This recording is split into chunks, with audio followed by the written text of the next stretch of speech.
I know I'm going to be getting this question a lot. What are the measurements of your homemade sawmill? So I thought I'd make this video and I'll show you guys some of the measurements.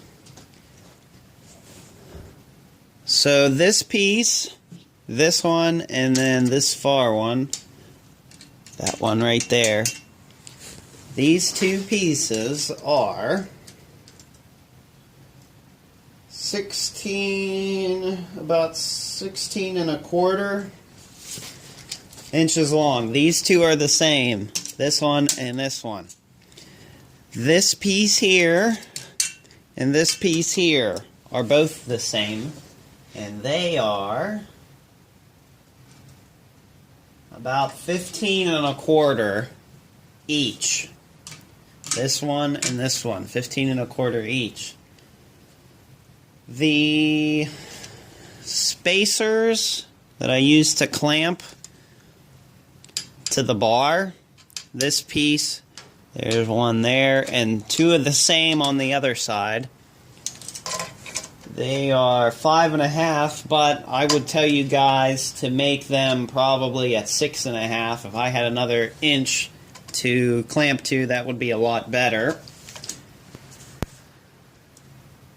This middle piece that the winch mounts to,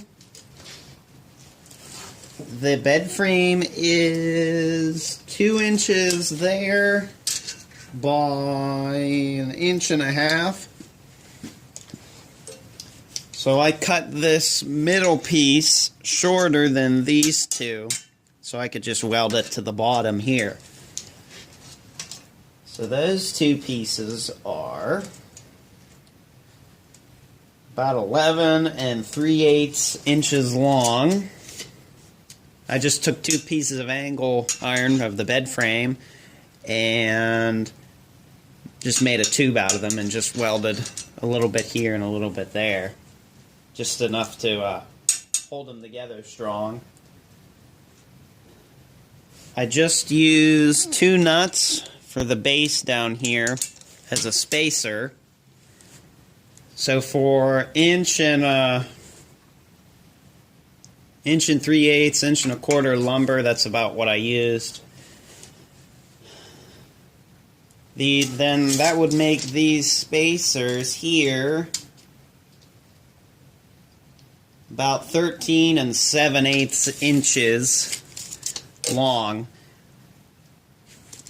I used a nut at the bottom down here, and then there's a nut at the top out of the camera view. And those rods are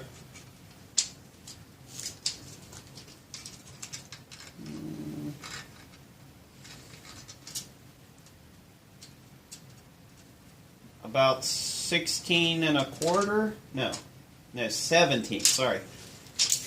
The threaded rod is 17, and these spacers are about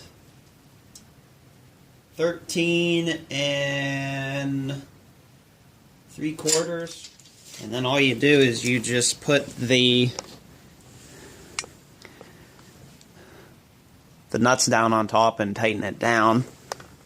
I do try my best whenever I'm tightening this bottom bolt here to make it the same on all 4.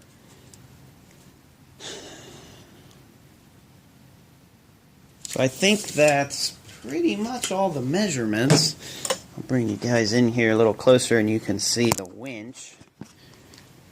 How I mounted the winch. All I used was 2 nuts. So I welded the nuts to the winch first, and then I just welded both nuts to this top piece of angle iron from the bed frame here, and I centered the center of the winch is roughly right about here, so I have the handle back a little ways. I had put a bead of weld right here because this handle had a lot of play. It's not so bad right now, it's bearable.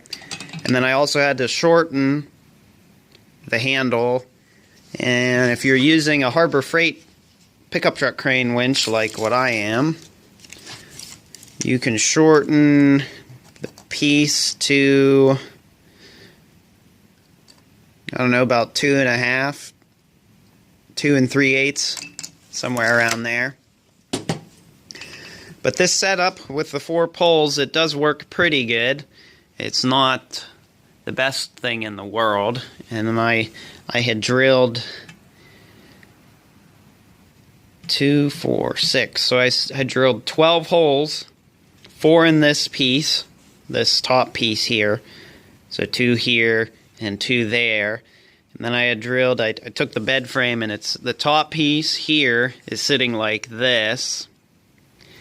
And the top piece here is sitting like this, and the bottom one is sitting like that, and like that on the bottom piece. So it's a pretty simple setup, and it does work pretty good. I did not, all these welds, so this one and at all 4 corners here, I just welded on the top. So the sides and the bottom here, you can see there's still a little bit of a gap. Right up there. Focus. Yeah, there you can see it. There's a little bit of a gap right here. And the reason I did that is I welded this piece on a thick piece of real flat steel that we had. You could probably do this on a table saw top, but I got this piece here, the square piece, the whole way around. I got that very, very, very flat, and I just welded on the top. I didn't want to mess with welding on the bottom because obviously the weld sometimes will stick up higher than the surrounding metal, and I didn't want to have to grind that all off and risk changing any dimensions here. So yeah, I think that's about it. The downside with the 4 poles is I can only cut about a 12-inch wide log. So from here to here is about 12 inches. I can cut a 12-inch thick beam if I wanted to, which is pretty nice. It does take some time to set this up. So whenever I set this up, I have the bottom bolts loose. So this bolt right here, loose. And I leave enough threaded rod out that obviously I can screw the nut on a little. But I leave all 4 of them loose, and then I set this square piece of the mill here the whole way down, just sitting on it. And then I'll go around and tighten up each one of these bolts individually. I do work back and forth, so I'm not tightening down one side more than I am the other. You will have to make a spacer because the teeth of the chainsaw cut thicker than the bar, so obviously the bar has room to go through. So I just cut 2 more pieces of bed frame and welded it on each one of these. So there's a total of 2, 4, 6, and 8 extra pieces that I welded on here, so the teeth will have clearance and not hit the steel.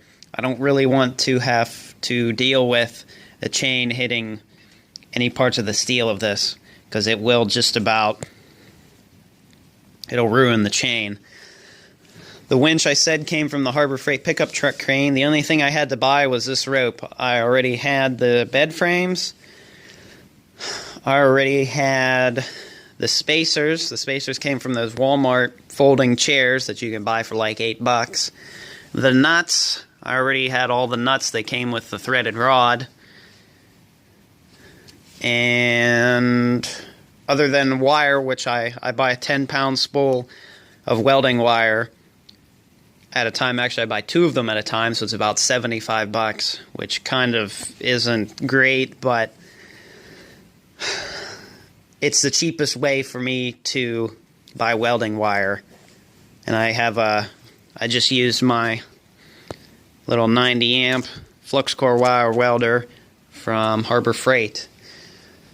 So I think that's about all the dimensions as far as I know. If I missed anything, you can post it in the comments below. And I think that's about it. I didn't really want to clamp this piece here on the sprocket because that's tough on the sprocket, I think, and you're more likely to wear it out. So I think that's about all I have to say for this. Thank you guys for watching. Hope you enjoyed the video. And I'll see you guys next time.